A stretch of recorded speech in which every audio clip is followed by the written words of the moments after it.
Good afternoon. I don't know if are you going to bring the other cameras on at the same time, or am I doing a solo? All right, okay. We're here. We're here. Sorry. We're here. Okay, it's all good. No, I was just like, hey, maybe I'm supposed to do like a Jimmy Fallon monologue, and then you guys pop in later. But welcome. It's Wednesday, kicking off a continued season of Lap 2. We actually, Ronnie and I did the last one that was published, and Brian and I did one last week, and Brian and I were the only ones that got to participate. So if we laugh about something, we've known each other a long time. It could be an inside joke, or it could be that we actually talked about it a week ago and we're refreshing.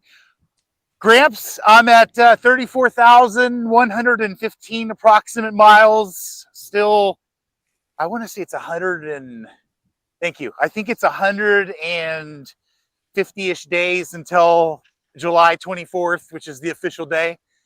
So I have a vacation in there. Last couple of vacations we've taken, I haven't worn my Fitbit. So there is still if you're watching this on X, there is still a contest for where will I end up on the 10-year anniversary. And I'm giving away a tweak for those of us that know what that means. So this week, I'm luckily joined again by a close friend, Brian Edwardo. He's waving on the lower camera. And Brian and I have known each other for, I was trying to do the math earlier. It starts with a 3 and there's a second digit. I think it's 32. Holy God. Long time. Yeah, we met a long time ago. Yeah, I got my first tattoo with Brian. Those that know what I have on my arms now, that was all because Brian put it in my head that was okay. And we reconnected a few years back. I've been on a vacation and gone hiking, and I believe have been on a similar health journey. And so thought we would talk a little bit about that. But why don't you go ahead and introduce yourself a little bit better than I did. Oh, good God. So, Brian Edwardo, who the hell am I? Like I said, like Rob said, we met in 90 was when we probably would have first met. So that was when we both were at the squadron. I fell in love with a health journey when I started in the military because I had to do a lot of crazy crap and I worked out like a banshee, and that just led into a lifetime of wanting to stay active. And then as you get older, you really start to learn and do things differently because when you're 19 and 20, you can beat the hell out of yourself. But as you get older, that tends to change and you have to learn new things and new methods and actually start to read books and educate yourself before the days of YouTube. So on top of being an IT person for that entire career where I sit in a desk a lot, I wanted to make sure that I stayed healthy. So I've gotten a massage therapy license. I was a personal health coach, licensed health coach. A couple other yoga instructor for a while. Yeah, so lots of different modalities, lots of different trainings. If I've always said that if I could make my health and wellness thing a real career, I would do it, but I haven't figured out how to make the same amount of money that I do as an IT. So it's an unfortunate thing, but I find myself in a unique position right now where maybe I'll actually try to chase that. It's exciting. Hey, so we talked about this before, but it didn't get recorded, and you brought these up at the end, so we never really dove in. Talk to me about the yoga side. Did you go to the 30 or 300 hour or whatever it was process to? Okay, talk to me. Yeah. What was that like? It was intense, quite honestly, because it was a year of training where every weekend I would sit in class 8 hours a day, and we would not only go through physical training out the yin yang because it was all about learning the basics of the movements and being able to teach that, correct it. It's one of those things where you have to be able to do it if you're going to teach it and correct other human beings. So Right. it was a year's worth of training that was very intense. It puts you in depending on your personality, it can really take you out of your comfort zone, because if you're not used to being in front of a group of people and teaching them how to move their bodies, it can be if you're not used to being in front of people, it's a great learning experience. Okay. Everybody's looking at you for direction, so it was good. And it was a fun time because it was a bonding experience with all these other people that are going on their little journeys. And especially in the yoga community, everybody's on a path. They're doing it for different reasons, right? Some Right. people did it because they wanted to expand their yoga practice. Some people wanted to do it because they wanted to teach. Uh, and others did it for completely different reasons, that were trying to heal themselves and thought it would be good. So it was a very good experience, and I taught for a while afterwards.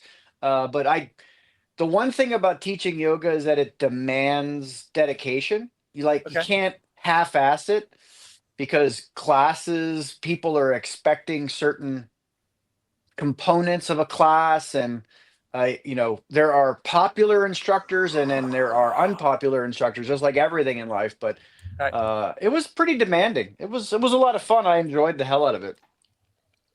You reminded me of Kobe Bryant, where he talked about how he shows up and he plays every game because you don't know who the guy was that bought the ticket that took Yeah, him, 6 weeks to do it. So yeah, I can see the same sort of yeah. mental state of wanting to always show up 100% of the time. And yeah, so crazy. So Ronnie, I don't know if you had any questions about yoga. I was going to ask how it bridged over to massage therapy, but you probably have a better question than that. No, it's funny. I kind of dabbled into the thinking about doing massage therapy as well.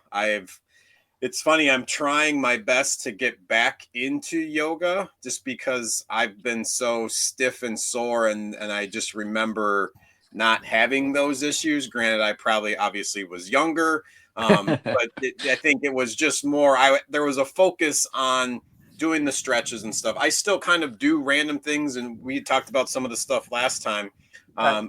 But it's funny with yoga of how, at least for me, being somebody who I never felt comfortable going into like a yoga studio. Mhm. I knew the benefits were there. It was like, okay, I just want to do this at home. And granted, it's no different. I got weights down here and different things. I just prefer to have the accessibility to do kind of things at home. And so at least my path with yoga was like watching videos and doing different stuff, and then like, okay, I was like, I understand how to do the movement and stuff. And it wasn't until I discovered Rodney Yee, Oh who I yeah. think is a part of Gaiam, and the way that his 20-minute like morning session somehow reached into me, and like it just clicked. And it was that being present, the way that he Hmm.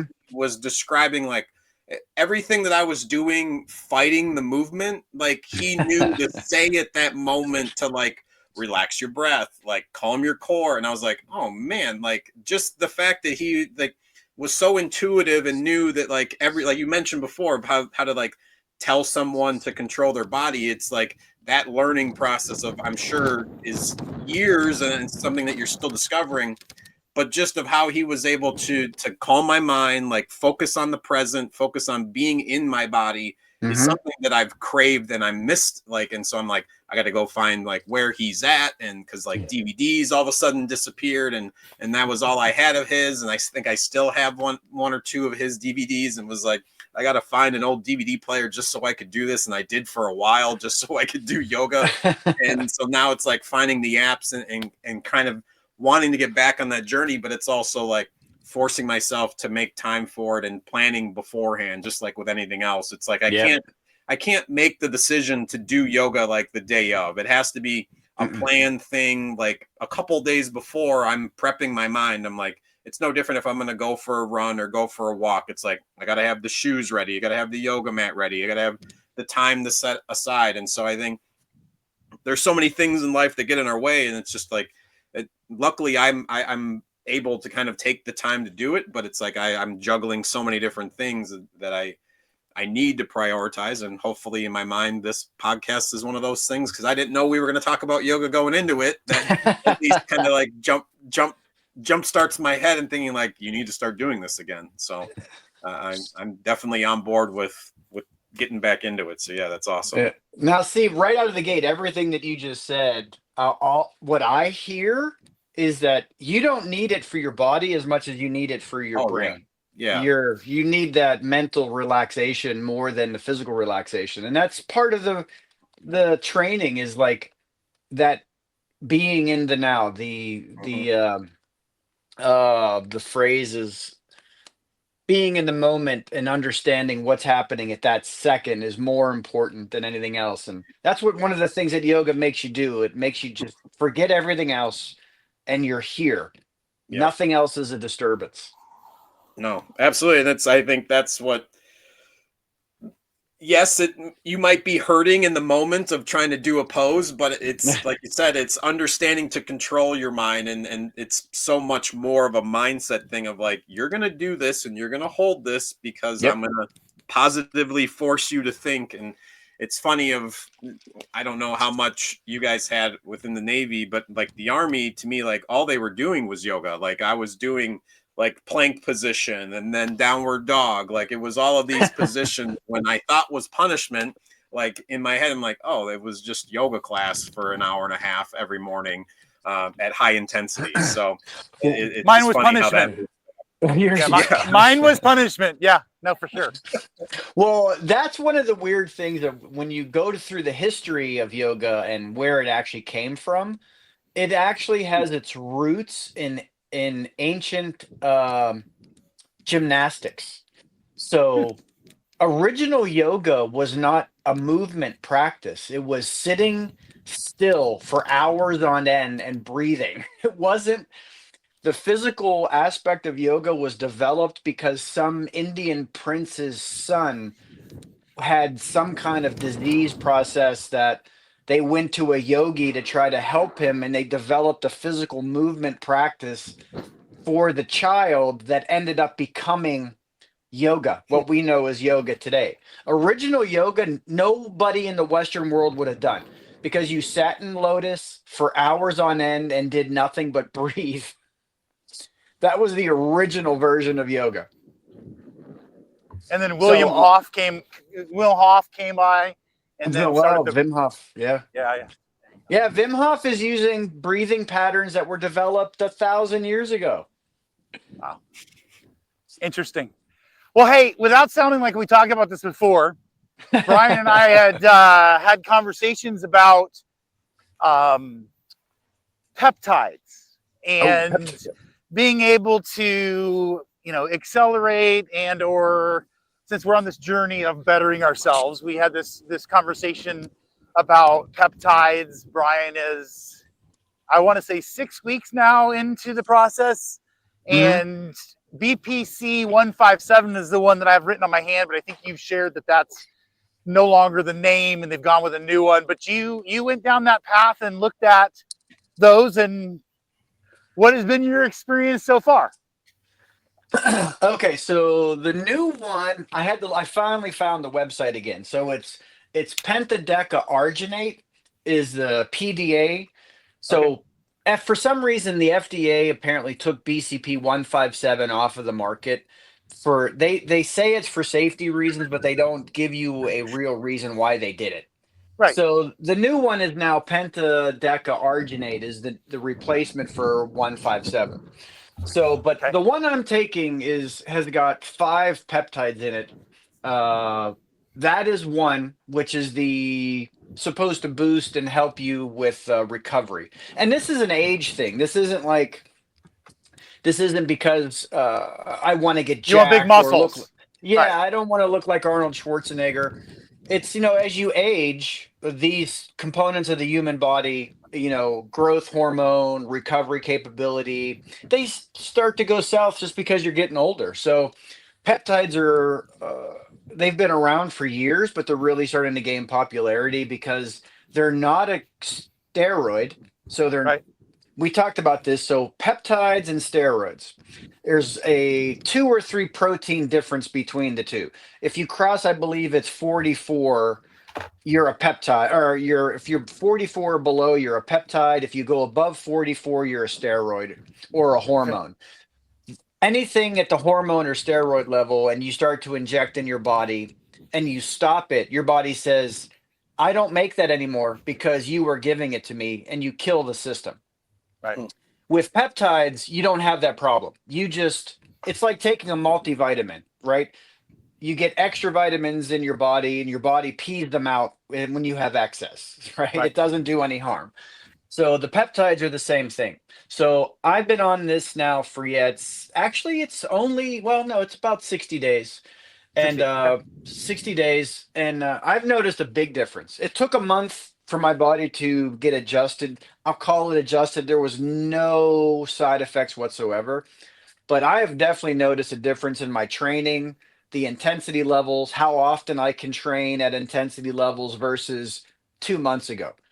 And, and that was with me eating like a pig and eating right, but getting a calorie surplus. But it's that recovery period as you get older. It's like, oh man, it's Right. a little painful. So it's made a world of difference. And I highly recommend it. Now there's oral peptides, which everything that I read about are not supposed to be nearly as potent as injectable. So I've heard that as well. I've heard that either the stu- heat of your digestive system or something of that nature does your not stomach, allow the peptide. yeah, your stomach acid destroys it. Yeah. Well, So and it so tears it down too much. the one you were on is actually, so I've had digestive kind of stomach things in my past, and 157 was supposed to help with digestion. Have you noticed anything in your daily digestion without asking you a personal question that like, is there any change in that status? There is no change. I don't have any, knock wood, Okay. I don't have any digestive problems, so Okay. I haven't gone either way, better or Okay. worse in any direction. Okay. How about your sleep? Sleep is except for last week, my sleep has been great. Okay. Go So ahead, yeah. Ronnie. You can ask him what happened last week. I'm going to climb over a fence while we're There you talking. So what So- happened last week? Apparently stressful somewhere. Yeah. Last week I got laid off, so I was part of a workforce reduction at Dell. So last week, Monday at 10:30, I went into my one-on-one meeting with my boss, and it instantly like, all right, you need to make sure you're in a quiet and secure place because this is a confidential conversation. It's like, oh, damn it. So last week was just, I was in an aggravated, pissed off state. So I was, my Your sleep was off. my sleep was off. Yeah. So Are last week you doesn't count. settling this week? Are you doing okay? I'm fantastic. Good. After Friday, quite honestly, after Friday was done and it was over, I was like, I feel good. I Good. feel perfectly fine. Good. Got that monkey off my back. I knew this was coming, Aaron, so I didn't expect it this early into the year, but it's a Okay. bummer, it's a kicker, but new opportunities await. Yeah, I feel like you had mentioned that in some of our conversations that we had. Yeah, when we had yeah. talked, so They beat me to the punch is what it was. there you go. Well, I guess the thing, at least with peptides, I know little to nothing. So I guess this is where you'd circle back to kind of the 101 on it. It like you mentioned as like a supplement. So what exactly would I be supplementing? Obviously, I'm sure that there are different kinds of peptides to Yes. kind of, for varying whether it's ailments or different things that it's going to handle.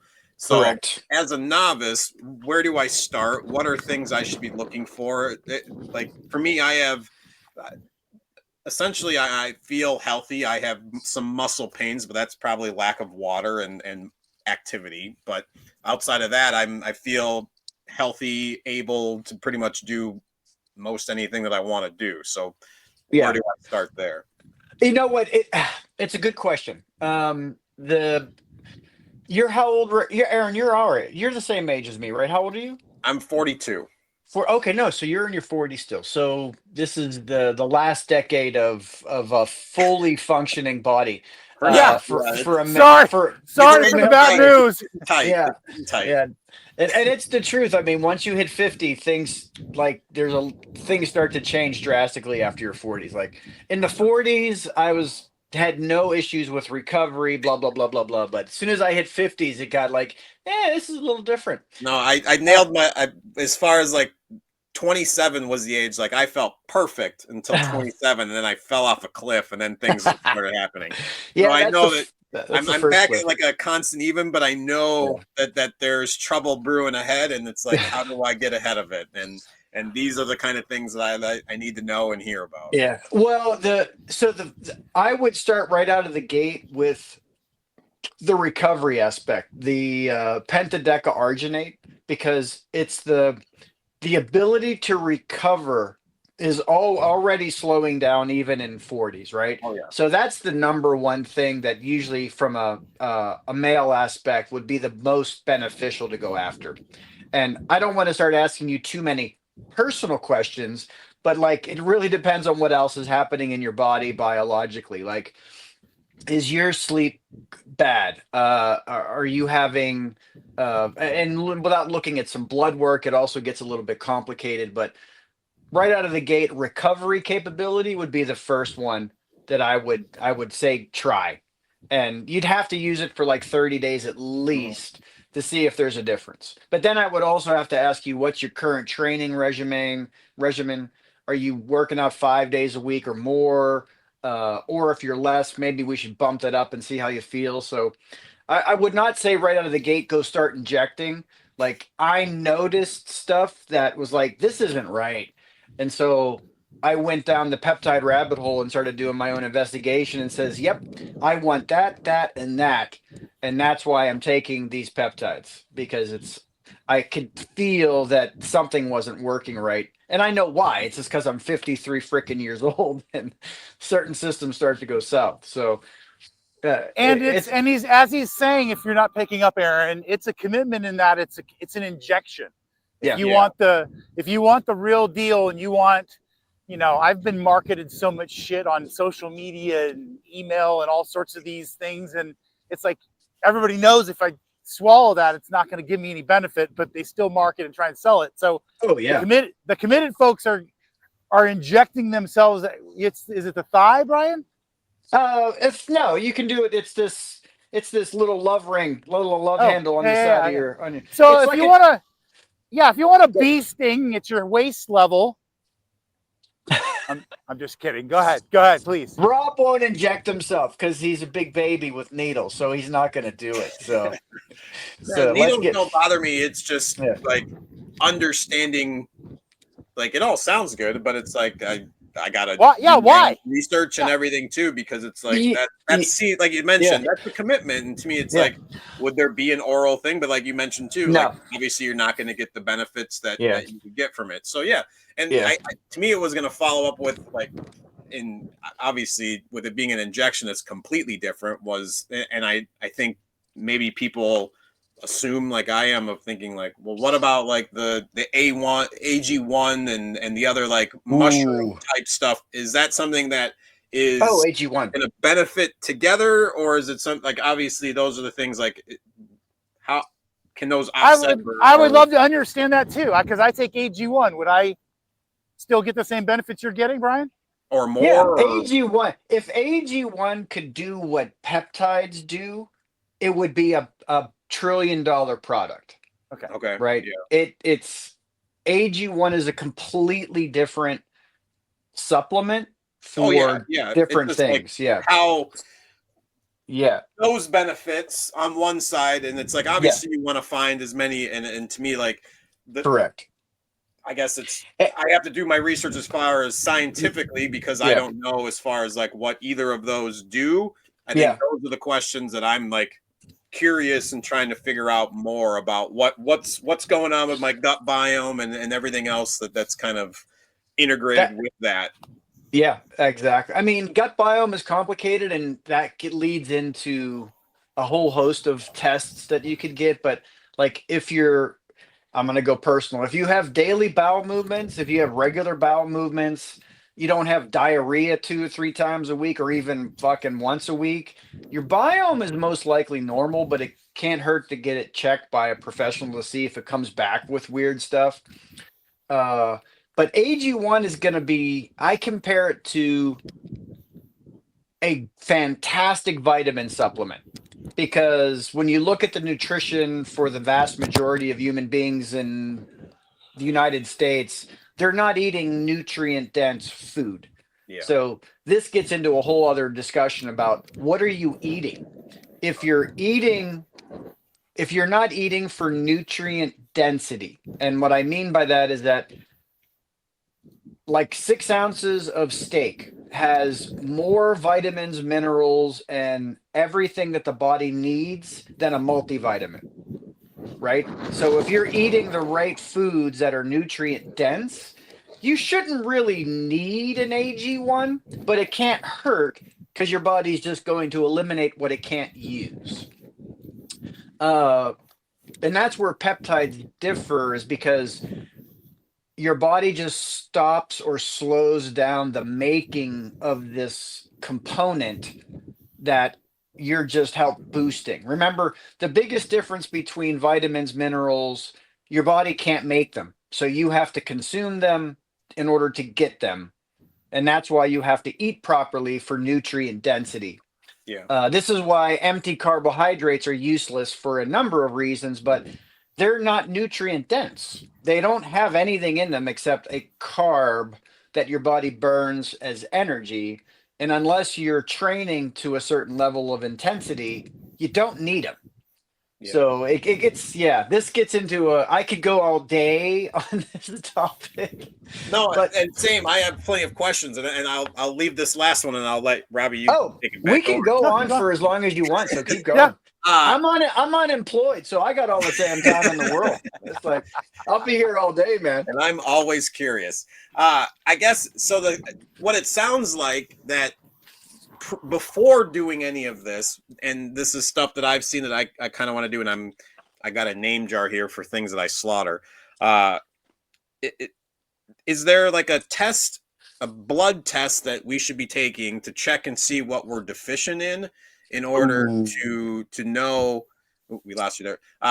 Like to know what we should be supplementing for. So I've seen like there's like that not glycemic, but there's some other glycosol. I'm slaughtering something, but there was some other deficient blood test that you could take to see what you're deficient in, rather than just taking a multivitamin and you're just supplementing things that your body already has. Yeah, there's a number. Well, yes, there's a blood test for everything. The problem gets into the fact that our system is not designed to do it. So I've paid hundreds of dollars out of my own pocket to get specific blood tests done. Yeah, that's what I'm assuming. And then I've had to argue with my doctor to actually order them because it's like I know it's gonna cost money. Order it. I want to see what these numbers are. So yes, there's a blood test. I could give you a laundry list of blood tests that paints a picture of what's going on inside your body. Because take cholesterol, for example, like the standard cholesterol test doesn't tell me anything because I need 6 other markers to say, yeah, you've got something going on. Because this number is arbitrary and it doesn't mean anything. We need these other factors to see what your liver's doing, what's your LDL particle count and size, and what's your HbA1c and C-reactive protein score. So there's a bunch of blood tests. It's just going to cost money, right? Yeah. One of the things the place that I went through is Carnivore Wellness, and I'm going to send you a podcast to listen to with this guy on it, which will send you down a whole other rabbit hole. But they're changing their model, and they're going to start doing blood tests specifically for looking at markers and figuring out the peptide that would help you the best.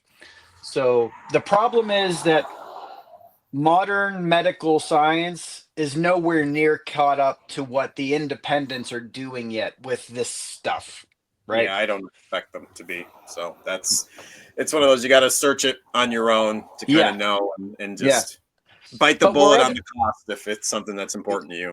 correct. Yeah, like I pay for this myself, right? I pay out of pocket for these peptides. My insurance won't touch it, right? It's not in the medical system, so it sucks that way. But Are you uh, are you are you containing or collecting pre and post blood work? So maybe someday you could kind of come back and say, "Hey, look at what I did for myself. Like I'm the body of a 75-year-old Like man, but it shows me like as a that Netflix 50-year-old movie. blood work." Yeah. you know what? I did not. I did not go. I didn't go down that rabbit hole with this. Okay. I didn't think, honest to God, I didn't even think of doing that, which probably would have been beneficial, but It's I about how you may have feel, to look at that. Yeah, right? It's no, about how you feel. exactly. Yeah, and I feel different. There's no doubt about that. Yeah, there's definitely a change in my body that's like, this is cool. I like this. Nice.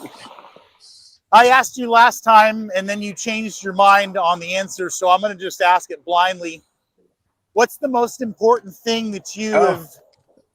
What is the most important thing that you have attempted to address in your health journey that you think has given you the biggest bang for your buck? well, I'll still stand by my first answer, which Okay. is and I'll addendum that. So Yeah, yeah. the original answer was strength training. Uh, Strength training is the most important aging component that everybody should be doing, male or female. It's a scientifically proven thing that the less strength you have as you age, the higher risk of death or death from injury you get, right? Falling down, As breaking your hip. exactly, yeah. And I there saw is I saw and something that was the size of your quad is going to depend on the length of your life. yeah, because yeah, one, muscle is protective, not just physically, but biologically of the human body, right? Okay. It helps with controlling blood sugars. It helps with metabolic process, and it gives your body strength and stability. And not only that, but strength training puts pressure on your bones, which helps your bones stay stronger. And as you age, this becomes super freaking critical. So you'd fall and don't break a hip. Right. And the one thing that the human body will continue to do at any age is keep muscle, right? You can lift into your 80s. There, I can show you tons of videos of people in their 70s and 80s and maybe a couple olders who are still lifting weights. And I'm not talking little dumbbells. I'm talking doing deadlifts and back squats and stuff. So strength is the foundation of the human body. It helps everything, hands down. Now, Okay. that's something that you have to do and make a conscious decision to go do every day or something. And then we kind of rolled around this discussion for a while. And then the other thing I put at zero as primary and important is sleep. Sleep is the everything that the human body does: fat burning, muscle building, regeneration, uh, cleansing, cell cleansing, etc. happens when you sleep. You don't lose fat during the day while you're exercising. That's a myth. All of that happens at night, at rest when you're sleeping. So, bad sleep also equates to shorter lifespan, bad health. And 7 to 8 hours every night is what the majority of human beings should have, except for those rare people who like they just can't sleep. It's not in their wheelhouse to sleep at all. Like Musk, apparently he doesn't sleep at all, but his brain is on a completely different level of humanity, so I don't blame him. But sleep, hands down, if that's not in line, I don't care what you're doing, you're just fighting an uphill battle and it'll eventually catch up to you. I think I followed up with, because you didn't have the addendum the first time, I followed up with hey, I've got a kettlebell. Are you using kettlebells? That's a big fad I've seen a lot of people doing. Are you using freestanding weights? Are you doing machines? My neighborhood has a weight room with machines and cables. Am I going to get the same benefit? I mean, what do you see as the equipment that you would say is going to be most beneficial without hurting me as an old guy? Well, okay. There's a caveat to that statement, because my first answer was going to be, I don't care what you're using, go lift weights. Okay. Whether this is like a biblical argument, what's better for what? It doesn't matter.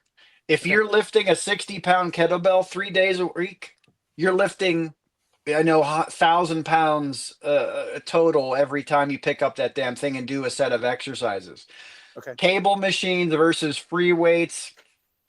If I had my choice, I'm going to go to free weights because they add a very dynamic aspect to make your whole body work. But if all you have access to is cable machines, I don't care. Do them.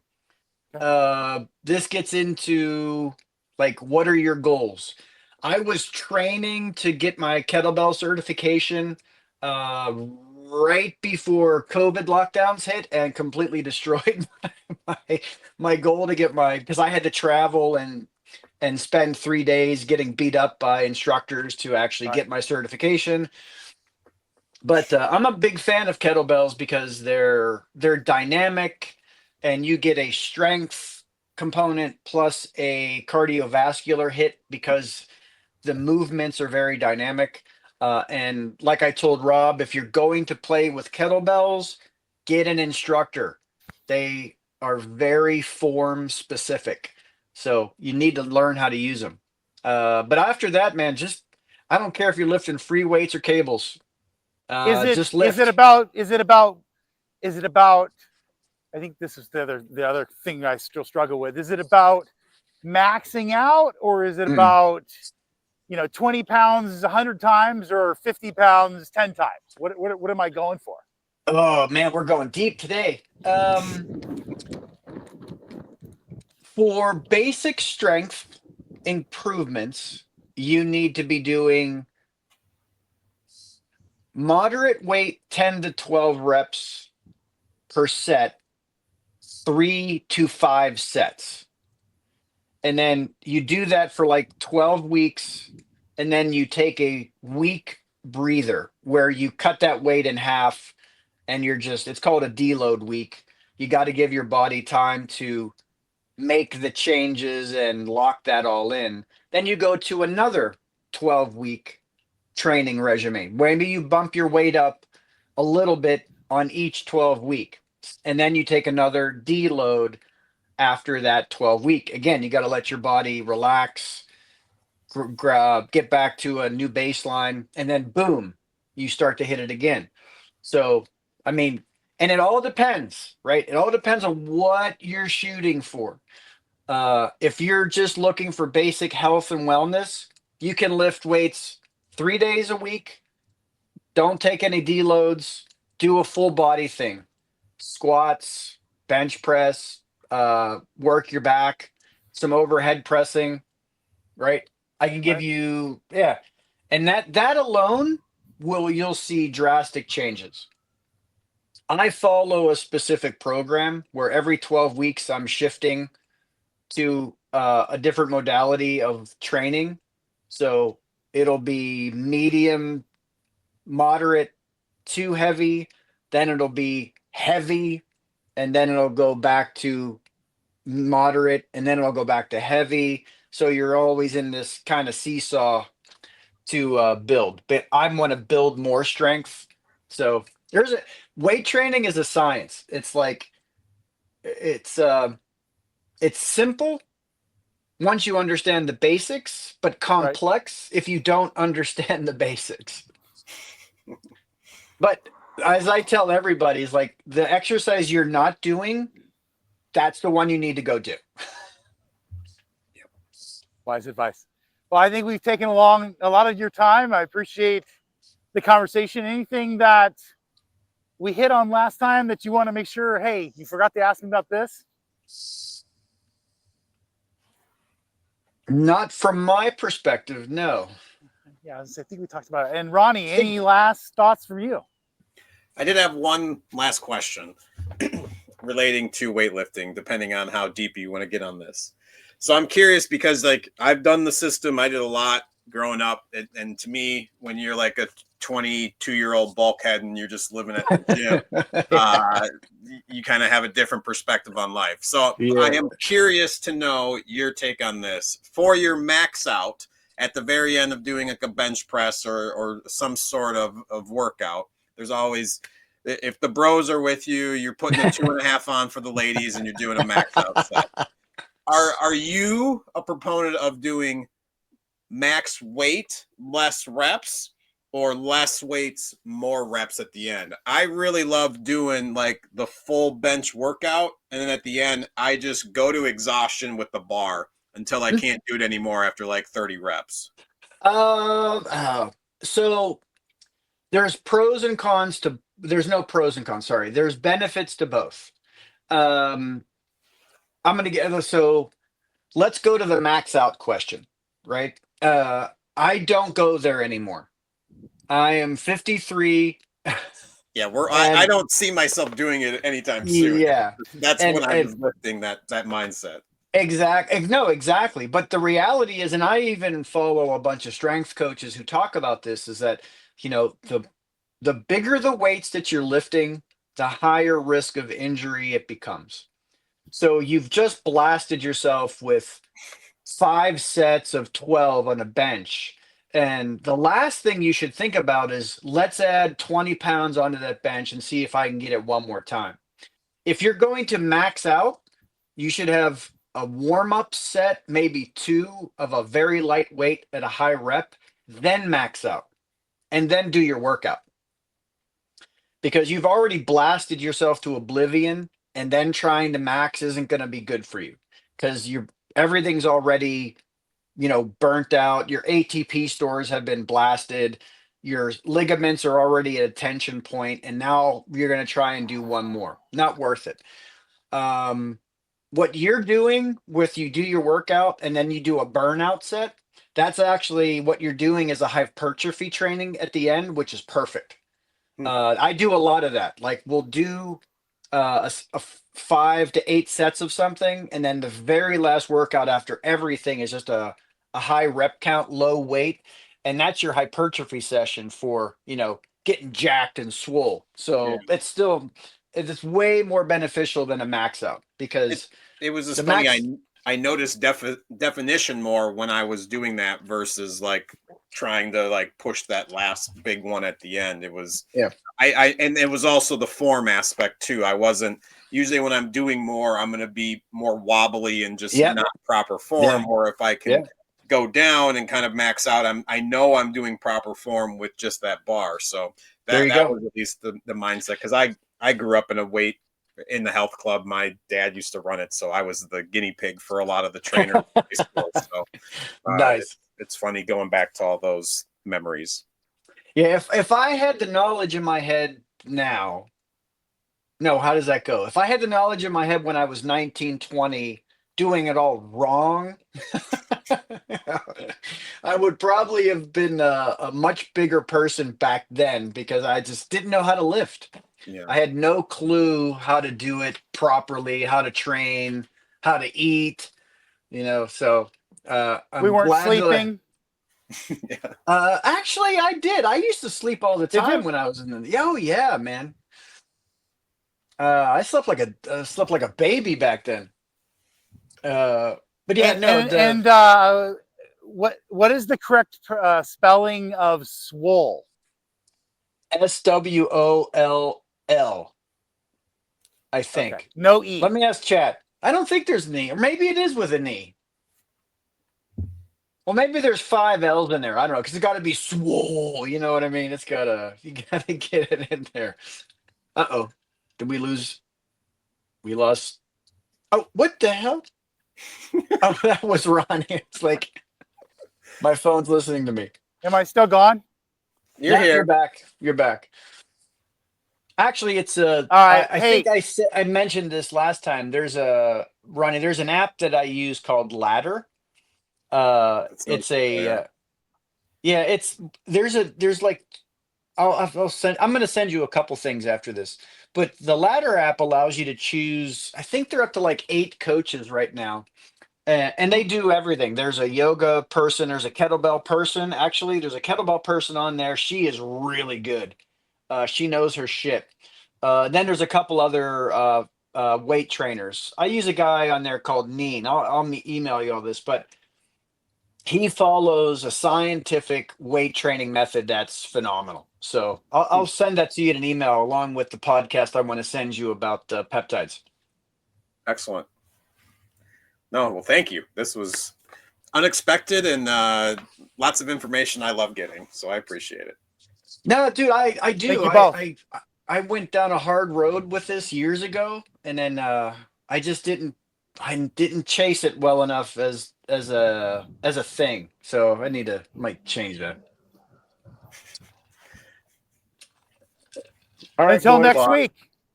Yeah. Appreciate you guys. Awesome. Until next time. Cheers, Thanks, Brian. Thank See you, you. Aaron. Bye-bye.